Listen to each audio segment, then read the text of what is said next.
it is. Kid friendly during the day Yeah, until 8 p.m. Unless until 8 Andrew's there.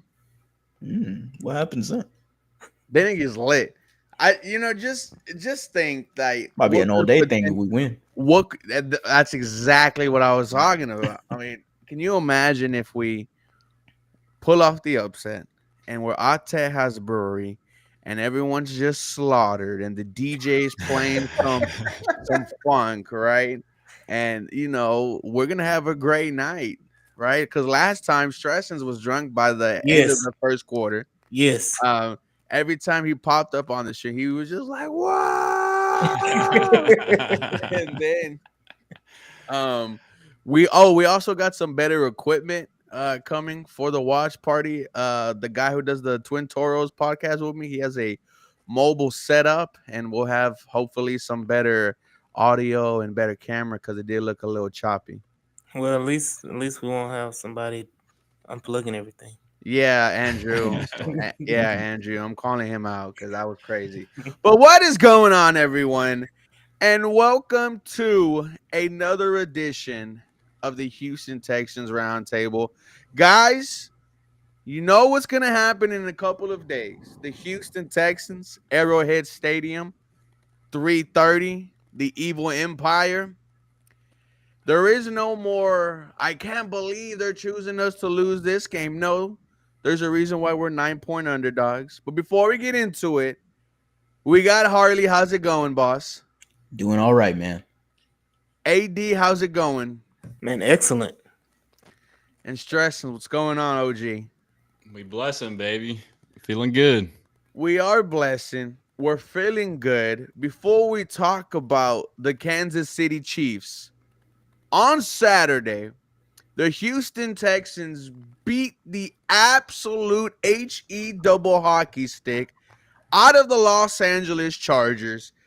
Justin Herbert, 4 interceptions, only 3 all year. Eric Murray, pick 6. And Harley, my quarterback, CJ Stroud, he might have got his swagger back, man. Man, I should have made that edit. I have that old edit. It was an old one of Alex Bregman. Yeah, it was of Alex Got my Bregman swagger and the back. Astros when they weren't feeling so swaggy in 2020, had a rough year, and then I predicted them to sweep the Twins and then take I think it was like 3 out of 4 against the Oakland A's, and I remember making that tweet. Oh, I think I got my swagger back. That's exactly how CJ Stroud felt like after that debacle of a play, hell of a play. Fumbled, snap goes crazy. CJ misplays it. Jared Patterson probably threw it wild. I mean, you're going, oh shit, here we go. Third down, you're thinking, oh, all right, more of the same old with the offense. All right. And now we got this shit happening, and CJ goes, hey, you know what? Let me make a negative into a positive. Hi, Xavier Hutchinson, you're wide open. Here you go, 17-yard first down. Oh, all of a sudden you going, oh, wow, what an awesome play. I hope we continue to get going. 99-yard touchdown drive. Oh, okay, maybe the offense, maybe they're doing something. And in the whole majority of the game, they just never let the foot off the gas pedal since then.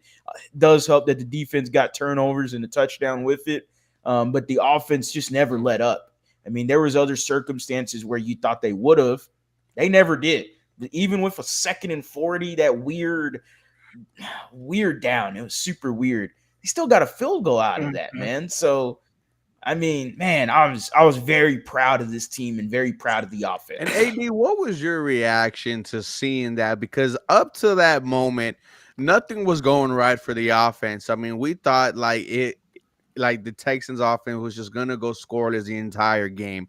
You see CJ Stroud, had the snap go over his head, picks it up, finds Hutchinson. What were your immediate thoughts after that? Because the crowd erupted. Oh yeah, It was an oh shit moment, and second thought was, can we at least get a field goal? And that's the exact thoughts that ran through my head. We were at the 50. Can we get 15 yards to get a field goal? And we went down and we scored a touchdown. So, that right there was a momentum shifter. You can feel it in the air because the crowd was kind of dead for the first half. I was dead. Yeah, because it was like Stressing. it was nothing going on Big both stress. sides of the football. The Chargers weren't doing anything. Kicked 2 field goals. One was on the short field, and the Texans couldn't do diddly squat. So, that play happened. I think that was like the most exciting play of the whole freaking game. Especially up to that point outside of CJ's run. But yeah, the crowd turned around, momentum shifter, and I mean after that it was all she wrote. Stressings, you see that, that first play of the hunch, and it's like a fresh bump to the nose, and you're thinking, man, is CJ Stroud back? And then he follows that up in a, just the very next drive with a 27-yard touchdown. And then he starts banging his chest and screaming. And I think for me, that was the moment where he let everyone know, including himself, that he is indeed back. Yeah, baby. All I gotta say is you gotta have hope, man. Like, I mean, I'm so amped. Like, I've been like a big defender of his. I mean, we all have, and this year hasn't gone the way we wanted, and people were like really doubting him. Like, is he the guy? This and that. And this game was a great reminder of like, yes, he's that guy. So it's just a matter of everything being right on the offense, protection, scheme, play calling, all that good stuff. But I mean, to your point, yeah, like sometimes it takes a play like that to have someone remember who the hell they are. Like, like it's like he had to come to Jesus moment. Like, I'm that fucking guy, dude. Like, you could tell. I mean, he got hyped. The sideline got hyped. And also too, like in his presser yesterday too, something that he noticed was the play that he threw a pick on. He went back on the iPad and he said he saw that like I could have ran there. And so he said, like, I'm still a young quarterback. I'm still learning. So basically he learned in game, saw that, hey, the middle of the field is wide open to run. And you saw it on the next drive or a couple drives later before half when he had that big run. So, I've been vouching for him to use his legs for quite some time. That was like my one big takeaway from last year after the playoff game against the Ravens. I felt like they were giving him these free, cheap yards almost every down and he just wouldn't take them. He was always looking for the home run. I chalked that up to, maybe being a young quarterback, just being impatient. And he really did it a little bit this year, but this was the first time we really saw it. And, it does a couple of things. It gets his confidence going, but it also changes the defense. Like they now have to react to that. And as a result, the defense kind of opened up a little bit as well. So, yeah, he's back, man. I mean, all it took was a fumbled snap and, him learning to use his legs, and we're good, baby. Yeah, all it took was being the second most sacked quarterback in the NFL and having something crazy go for you. Lance, thank you for the $5. We turn up at the watch party again, fellas. Stressings, I need that shirt. Yes, before we get to AD, let's talk about what we got going on. Stressings, you want to take over? Yeah, for the watch party, we're running it back. I mean, deja vu, but we're hoping for a different outcome this time. So, for those of you who weren't there, it's at Tejas Brewery in the Heights, Sawyer Yards area. I believe it used to be Buffalo Brewing Brewery before that. It's a 3-story building, and we'll be on the top floor. We'll also have access to the second floor, but most of us will be on the third floor.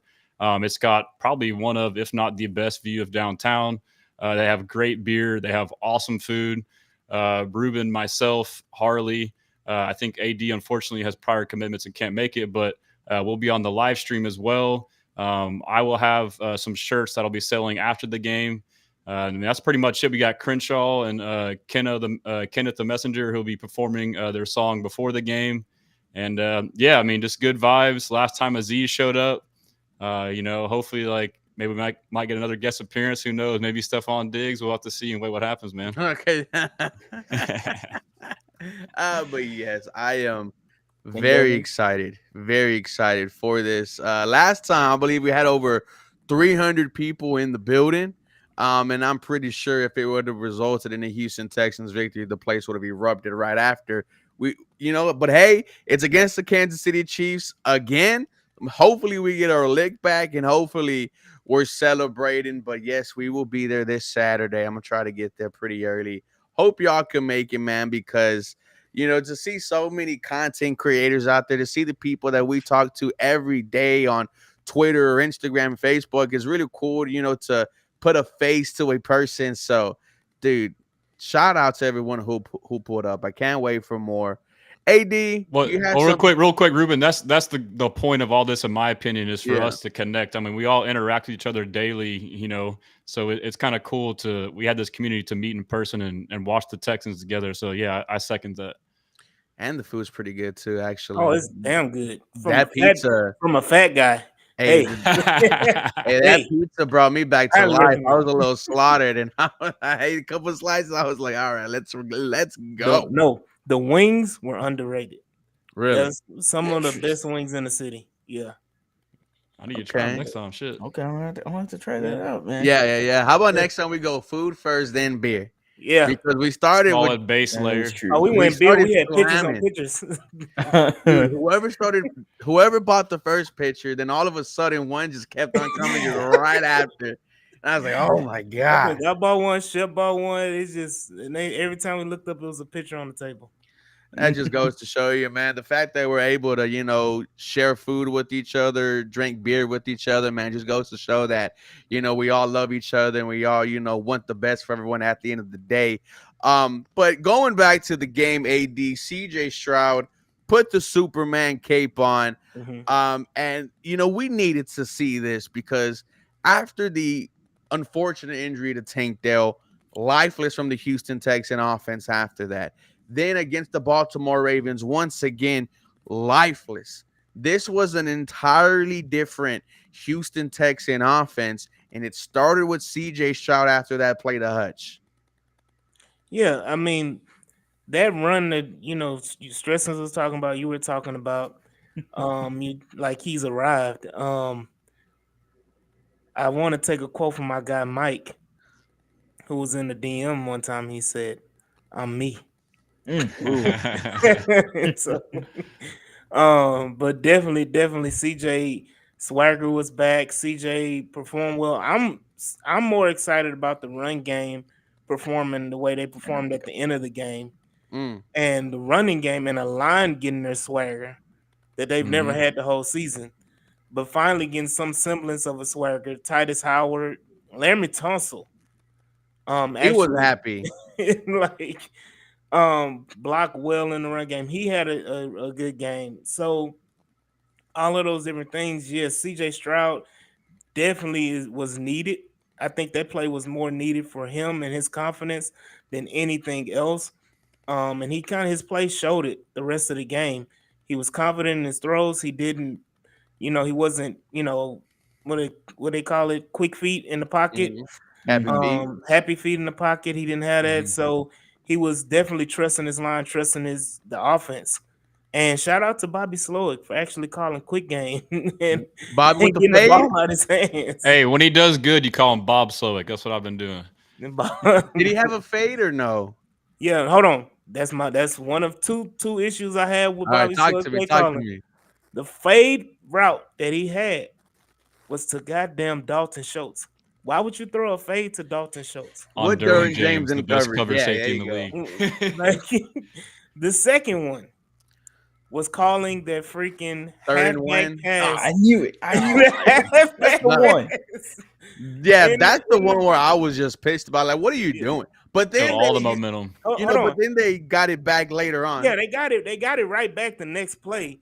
But the baffling thing about it is that when we watched it last night on H-Town Rundown, all 22, not only was it a halfback pass, it was a halfback throwback to CJ. It was a halfback Oh throwback yeah, to Oh, really? CJ. CJ was coming around the corner, wide open. wide open, but there was a safety sitting right there. And if Joe Mixon, if he didn't stand up and just rifle it to him, if he had any air under that ball, it could have been a pick six too. So either way, it was a dangerous play. I'm like, you don't even have to call that there. You just Yeah. made a big play to get down there Big third down too, man. with Nico. So why would you even normally at this point? I'm like, go back to old school Bobby, hand it off. Like hand it off on first down after a big play. But I'm like, that pissed me off.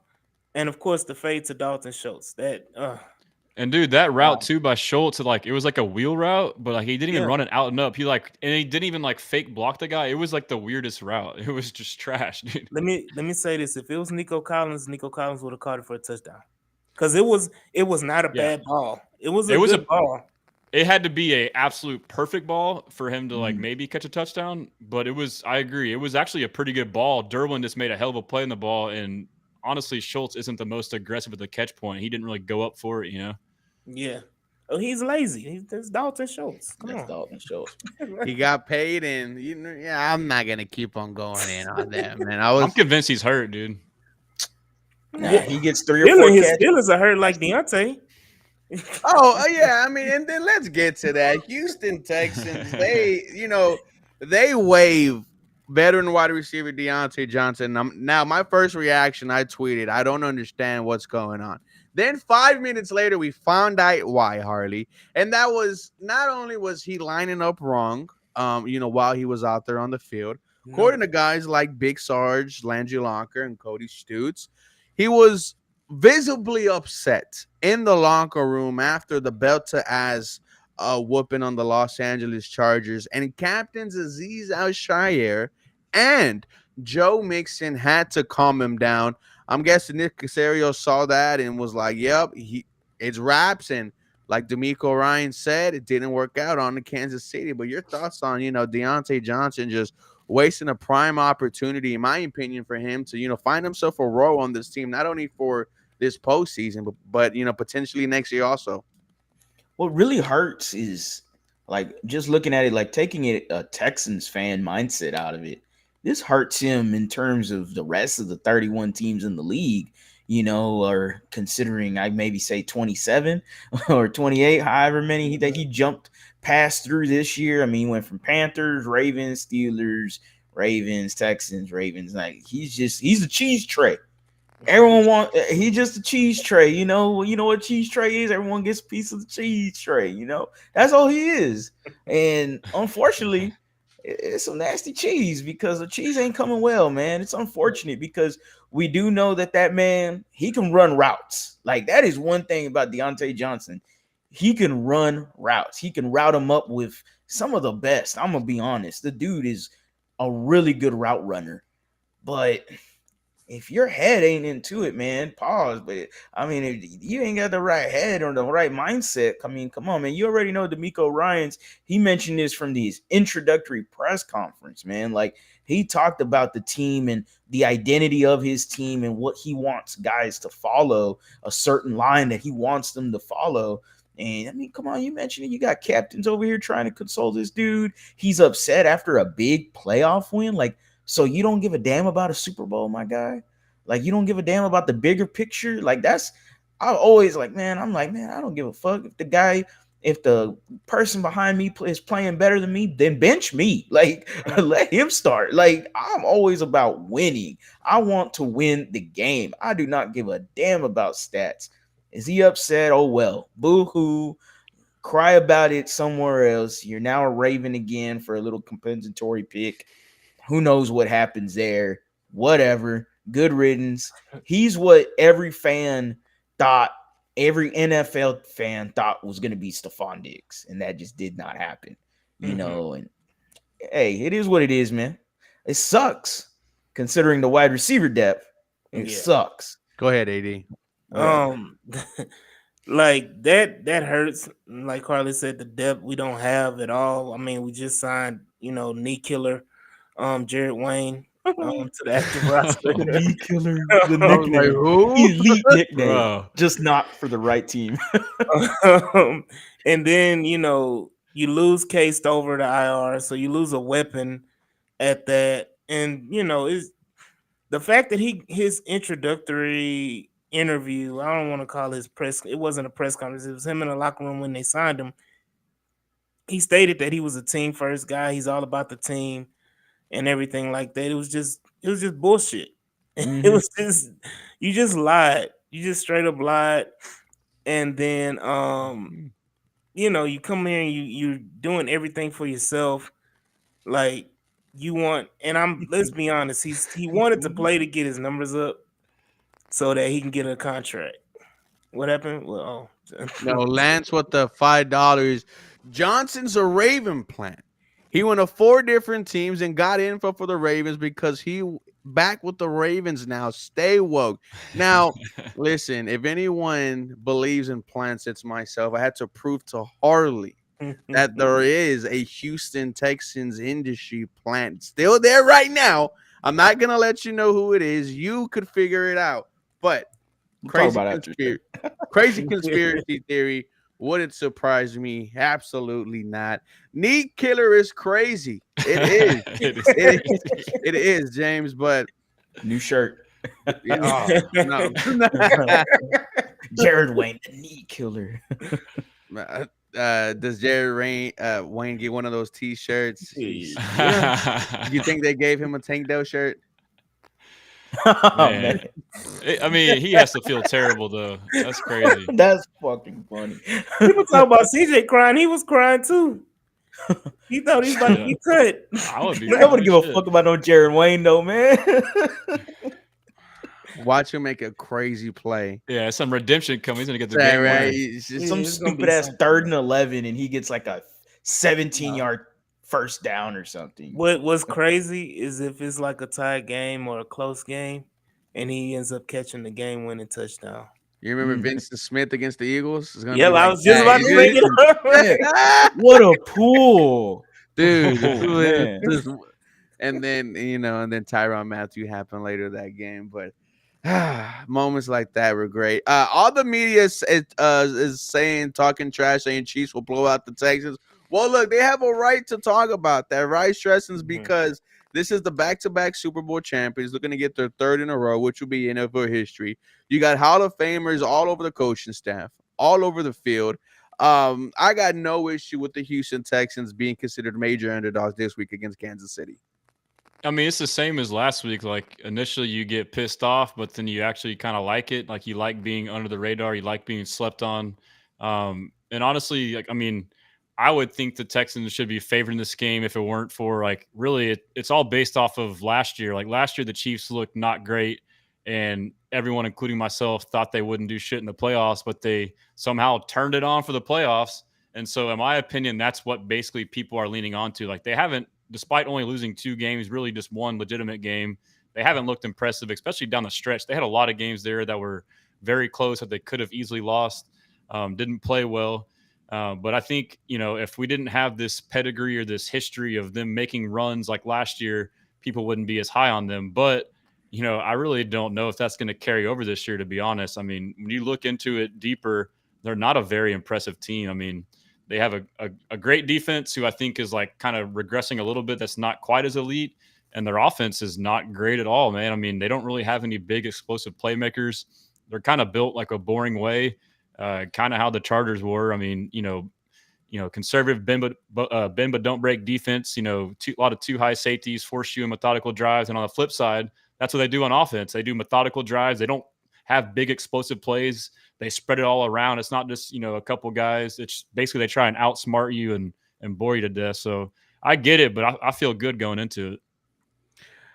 Eddie, what do you think about this secondary's, opportunity against Kansas City? Because all we've heard this entire year is, how every time a good quarterback faces the Houston Texans, I always hear something about, they don't turn the ball over and then they play DeMeco Ryans, right? It was with Tua, it was with Jared Goff, Jordan Love, and now Mr.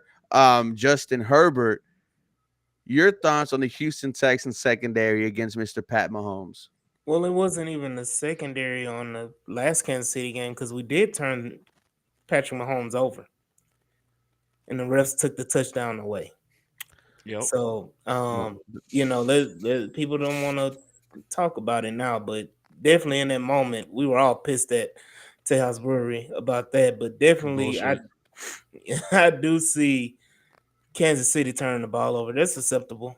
Like Patrick Mahomes is going to try to force some shit. He's going to try to do something outrageous. And right now, Kamari Lassiter and Derek Stingler are playing like the best cornerback duo in the NFL right now. All pro Derek Stingley. Hell, Kamari, the way he's played this year, he should have gotten the Pro Bowl vote for Pro Bowl as a rookie. I think he had 4 interceptions this year. His Was ball I skills did. are insane. Pause. and what's crazy is that Oh, oh, yeah. he had 1 interception, in college, and then he ends up, 4 times that in the NFL. So it's crazy. Um, Shout out to Eric Murray, who's actually, made plays, and we hadn't complained about Eric Murray. Last time I think we complained about Eric Murray, when was it? Like middle of the season or something like that. Future Ring of Honor. So, Okay. um, So so you got to, you look at the safety play with Kalen Bullock. Got to get his head out his ass sometime too. But Kalen Bullock's been balling out. Secondary in general, I think is pretty well shaped up Mhm. to handle what the Chiefs are going to bring. Defense, like I said, defense is an opportunistic defense. They're going to make turnovers. Got a fully healthy defensive line. Foley Fadakowski is going to play, which he didn't play the last game. Did Danico? I don't remember if Danico Autry played that game against the Chiefs or not. But I know we were down 2 or 3 defensive linemen in that game. I do see us making an impact, and I don't give a damn what they do with Joe Tooney. We gonna take care of business, and force Patrick Mahomes to turn the ball over. Mm. Love And it. I mean, that's kind of what we all think should be the game plan going forward. Harley, you look at Will Anderson Jr., you look at Daniil Hunter, and you look at how ferocious this D-line was against the Los Angeles Chargers. How effective do they need to be on Saturday against Kansas City? Pat Mahomes, he's a little slippery than what people realize, but I think once again we're going to be talking about whoever had the best defensive line this game is winning on Saturday. I mean, you need another replicate performance from the defense, man. You need them to duplicate exactly what they did against the Chargers. Do it against the Chiefs, and it's not that hard of a task. I don't care I mean, to AD's point, I don't care what Joe Thuney is doing. He can play left tackle, left guard, quarterback, center, wide receiver, tight. It don't fucking matter, man. Joe Thuney at left tackle, like the dude is, I would say, is one of the best guards in football. But at left tackle, like, hey, good for you. You want to, Mhm. do whatever for the team. Hey, congrats. Versatility. But yeah, right. And with the Bill O'Brien word, but left tackle, my guy, you really want to go up against Daniel Hunter all game? Okay. Not me, not me, champ. I'm gonna stick to left guard. You know what? I'd rather go with Mario Edwards than Daniel Hunter. Like, yeah, I shut down that 36-year-old. Like, like, I'm just saying, man. But hey, it is what it is. If he wants to get exposed by Daniel Hunter, then hey, by all means. All that does for me is okay. Left tackle, the blind side of Patrick Mahomes can be and something that we can exploit as a Texans Mhm. defensive line. Absolutely. You got the best pass rushing duo. They had the most sacks in terms of a pass rushing duo in the NFL. So Daniel Hunter, Will Anderson, they're going to be eaten, but we got to talk about how great of a game Mario Edwards and Danico Mhm. Autry had in that Chargers game, as well as a game that, Daniel Hunter, Will Anderson had. Those two guys on the inside, specifically Danico Autry. My goodness. I mean, he was just tossing guys out of there with one hand. I mean, okay, I'm done. Junkyard dog. Who's next? Let me slam Herbert on his head. Like, it was ridiculous what he was doing out there. And we get to see more of it this Saturday with the Chiefs. And Azeez Al-Shaair is someone that didn't play last time too. This Texans defense, you got Yeah. 2 edge rushers that are locked down. You got the 2 corners that are locked down. Like, your linebacker crew, they're going to be ready because D'Amico What? Ryans is a former linebacker. This defense will be ready. All right. So, yeah, the Chiefs got a damn good offense, regardless of how they perform this year. I'm never going to doubt Andy Reid and Patrick Mahomes. They're always going to have my respect. But Hey, hey, let's put some damn respect on this defense too, man. the thing about Tooney going to left tackle is they've now significantly decreased their value at left guard. They went from having one of the best interior O lines to, like, the last 3-4 weeks since that move, one of the worst in terms of pass pressure. So it's kind of like the inverse of us moving, Titus to left guard and Fisher to right tackle, which Titus has playing way better at left guard than right tackle. But that's a point people aren't talking about. So to your point, Harley, you just mentioned all those great interior guys. Now they got mismatches on the left guard. If they want to say that Tooney's this and that at tackle, okay, well then we'll beat you on the inside. The thing that will, and to your point there, the thing that will help the Chiefs, as much as Thuney moving the left tackle, what they like to do, they get the ball out quick. They're going to hit you more with screen passes. They're going to do a lot of misdirections to try to get Hunter and Will Anderson off balance and okay, we're not going to let these guys beat us. So as much as, we're talking about it, and I know Hunter and Will, they're going to eat, they have to. But I know Andy Reid, that guy's an offensive mastermind. He's going to figure out a way to get around the offensive line being a weakness for them in this game. He's going to try to circumvent that in some way possible. Pacheco is a very good way to get around that. Pacheco is a very good, versatile running back that can use in different multiple ways. So I expect the chess match to be heavy, but I got DeMeco Ryans on my side. Mastermind. And I'm ecstatic to see what he can do a second time he's looking at this Kansas City Chiefs. In a win and go home situation, DeMeco Ryans schemes it up with the best of them. Probably best in the business. Even the Baltimore Ravens game, if you look at it, we basically shut down Lamar Jackson for right at 3 quarters. Yep. It wasn't until the fourth quarter where it got out of hand. But holding the Ravens to 17 points after 3 quarters, 17 points. Yes. You can't ask for a better job defensively than that. Lamar Jackson was ineffective running the ball. They couldn't run the ball at all. So he can scheme it up with the best of them. And I don't have any doubt that he's going to do the same thing against Patrick Mahomes and Andy Reid and the Kansas City Chiefs. I know there were Chiefs fans saying that Andy Reid has this secret playbook that he dusts off for the playoffs, that he doesn't, have any plays out of that playbook that comes in during the regular season, which is asinine. So, just people just say dumb shit all the time. But again, when it's a win or go home, I trust DeMeco in that defense. We just need Swagger CJ to come through. Swiper CJ, and shout out to Nickelodeon for a whole acid trip of a game, man. But shout out to them showing the game to the little children. We love we love that, man. Dora was talking shit, the dirty bubbles, throw the coach hardball, and then the Houston Texans ended up putting an ass whooping. But boys, I asked y'all last week, what was y'all's vote of confidence heading into Los Angeles? And all of y'all gave me 9s. Yeah. I think I even heard a 10 somewhere. Harley, I'll start. No, actually, I'm going to keep Harley last because I need him to hype us up. That's what we need. Justin, what's your confidence level? I mean, I'm getting deja vu. I mean, last week initially I was like a 7. I would say this week initially I was like a 6. But here again, once I dove in more, I'm feeling more confident about it.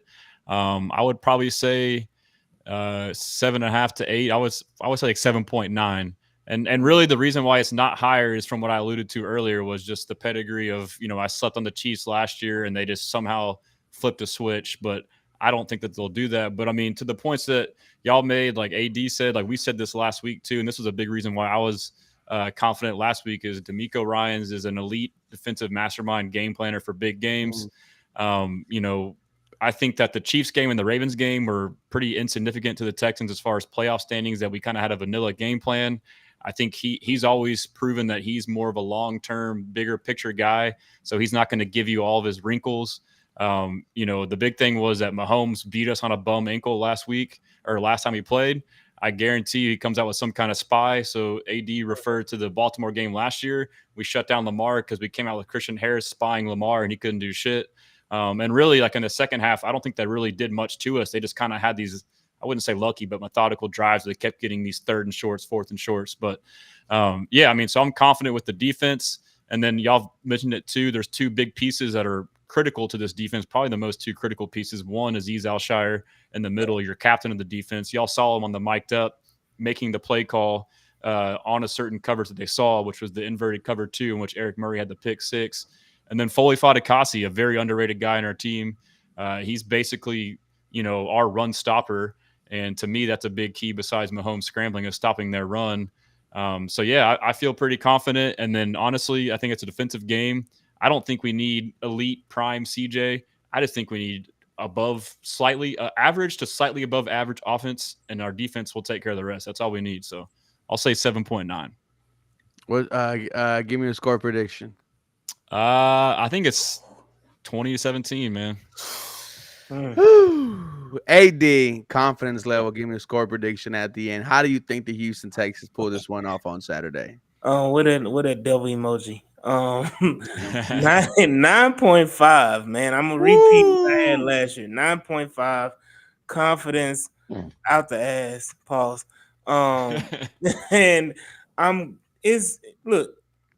there's going to be a pick 6 or fumble 6 or something happening this game. We're gonna get our one that the refs took away. We're gonna get one back. CJ Stroud is gonna play a great game. You know who else is going to play a great game on the offensive side of the football? Nico. Not none of the obvious. Not the Nico, because we know Nico's going Titus. We know that Titus. We know that Tunsil and Titus and offensive line are going to have a good game. John Mechie. We know that. There you go. Jared Wayne. John Mechie is going to turn back the hands of knee killer. No, knee killer. Knee killer. No, hopefully, knee killer doesn't see the field. We're gonna see the crane. We're gonna see the crane touchdown celebration. Not once, twice. We're gonna see 2 John Mechie touchdowns. Give me 1 second. Yeah, I got the Houston Texans winning this game 34-17. Ooh. Hey. I was close last week. I had us 40-13 or whatever, and it was 32-12. So, hey, that's shocking the world. 34-17. Harley, what is your confidence heading into this game? How do you think it plays out? Give me a score prediction at the end, man. I don't know if I can follow that one. That oh man, that 34-17 is crazy. I mean, it's not crazy, it's believable. I could believe that the Houston Texans can replicate that performance against the Chargers. I would say their best performance all year. Even though they dropped 40 points against the Patriots, it didn't even feel impressive when they dropped 41 against the Patriots. It felt like there was something just still missing. And with that Chargers game, you saw the offense for the majority of the game do its thing, have that swagger like we're talking about, CJ doing his thing, Joe Mixon doing his thing, the offensive line doing its thing. I mean, only giving up 11% of pressures on snaps in the third quarter. I mean, that right there, that's what you want to keep hearing. As a Texans fan, that's what you want to keep hearing. Because if CJ Stroud got a clean pocket, it's pretty much over. Like, he's going to slice and dice you, and he's going to do his thing. You had the in-breaking routes again. Like, everything just started working, and you finally got some semblance of that 2023 offense with a mix of this 2024 defense. And we've been kind of like jokingly saying, like, man, if we got both of those together, we can go and win a Super Bowl. Well, shit, we're only 2 games away from it. Now, obviously, it's one game at a time, and I get it. And this is the Kansas City Chiefs, and I can't be disrespectful to them, man. I understand they're the 2-time defending champs going for a 3-time defending champs, and they're as everyone would say, this is a David versus Goliath kind of matchup. Don't get me started on that, because let me tell you. Go ahead. No, you were going to say let me tell you one thing about that story. David wasn't even in the war. David was taking his and AD knows what I'm talking about. David was taking his brother's supplies. Every day of that war, Goliath was walking out there on the front lines and saying, who wants to challenge me? Who wants to fight me? And no one did it until little 5'2" David said, "How dare you stand out there and challenge me? You come at me with the sword, a spear, and a javelin, and I come at you with the name of the Lord." And what happened? Headshot, boom, Goliath to the ground. David chops off the head. Listen, boys, underdogs have been here since the dawn of time. This is why we love these stories, because they do things that no one thought was possible. Harley, continue.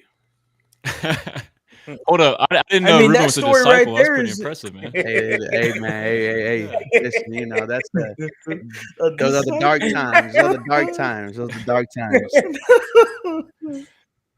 I mean, to Ruben's credit, though, like that story pretty much plays in tune. We're getting 0% chance. We're just a practice game for the Kansas City Chiefs. We went from bye week to a practice game. So the minuscule of respect is growing, right? So it is what it is, man. The Houston Texans got an opportunity to slay the giant. You know, you go in there and you kill that What? giant, you step up to the plate and do your thing and show everyone in the world how much confidence you got. You don't go in there and just you don't go in there and just kill the giant. You go in there and slay the motherfucking giant. You go in there and do your thing. If it's like AD's prediction of a 34-17, you just fucking slay the goddamn giant. Guy grabbed his goddamn head, showed it to the world, and did a little Michael B. Jordan. This is your fucking kid? Is this your kid? That's the type of shit AD is on when it comes to the Texans and the Chiefs, and I love it. I love every ounce of it. I love the man. This is what it is, man. It's the playoffs. It's time for us to get hype. It's time for H-Town to get hype. We could finally have an AFC championship game for the first time in Houston football history. Like, we could finally have one. This would be exciting for the Houston Texans and the entire fan base. And we finally have that opportunity. What are you going to do with that opportunity? What are you going to do when you got that opportunity? You got that man in front of you for 60 minutes. You got an opportunity. You go in there and beat the fuck out the damn Chiefs, man. Fuck it. Let's fucking roll with it. I was going to go 27-23. I'm going to go 30-17. There you go. Screw it. The Houston Texans, they take out the Kansas City Chiefs and Patrick Mahomes and Travis Kelce. DeAndre Hopkins and Kelce are a shell of themselves. Oh, they got all their weapons back. Their full arsenals back. Man, my damn defense is fully back too. It might not be all the way to 100%, but damn it, this defense was showing up and doing their thing, and I can't wait to see them continue to do so. 16 touchdowns, 0 interceptions, 6-0 record for Patrick Mahomes in the divisional round. I keep hearing all about this. People are immune to turnovers until they face that Texans defense. And all of a sudden, they keep coughing up the football, man. They look like little Bo Peep going up against us, man. So come on down and let's show you how many turnovers we can create, man. Come on. I'm excited for this. Ladies and gentlemen, what's in front of you is history. What's in front of you is the greatest season ever for a Houston Texans team if you walk out of Arrowhead with the W. And I'm going to say the same thing I said last week. If you are scared, do not come outside. I know who this team is. I know how great they are. Like I said, Hall of Famers on the coaching staff, Hall of Famers on both sides of the football. But this is the playoffs. This is one and done, and I don't care how bigger the opponent is to me. I'm going to feel like I can walk in and walk out, like Harley said, with its head in my right hand, and I say, is this your king? And that's what's going to happen on Saturday when the Houston Texans walk into the trap, walk into Kansas City, and they make them look dumb. The Houston Texans, they're going to be swarming Courage. Bernard Stroud is going to put on the Superman cape. Yes, I use his government name because he is going to do some criminal activities this Saturday at 3:30. We're going to be swarming. We're going to be swarming at Tejas Brewery. We're H-Town till we drown. There's 814 people in this live stream. 814 people that I would want to go to war with if it need be. Ladies and gentlemen, we are going to end today's episode. I am excited. We will see you this Saturday. Any final things, boys? Y'all give me hype, man. Like, You gonna piss like a puppy. hearing y'all confident, man. I love it, dude. Like, I Because mean, I I'm feel like tired, a lot bro. of the I'm tired, bro. 20 damn years of being Yeah. called a loser, of being made fun of for wearing this merch. At All right, that's some it. point, you got to say enough is enough. And I've been telling Harley this for weeks now. There is no history, there is no culture that we could fall back on and say, look at what they did. Trust the process. No, the process is being done right fucking now. Yep. History is being made right fucking now. And when it happens, when the Lombardi Trophy is raised, we get to say we saw it from the very beginning. We are all older than this Houston Texans team. And this Texans team will be here long after we're gone. And we're going to have an opportunity to say we were there when we saw the first ever Lombardi raised in the air. Mm-hmm. Facts. And you know what? Like, we'll be around for a while too. Like, this is the beginning, Hey, if you ain't with Houston, Fuck them. fuck them. All right, man. We'll see you guys on Saturday. I'm even more excited.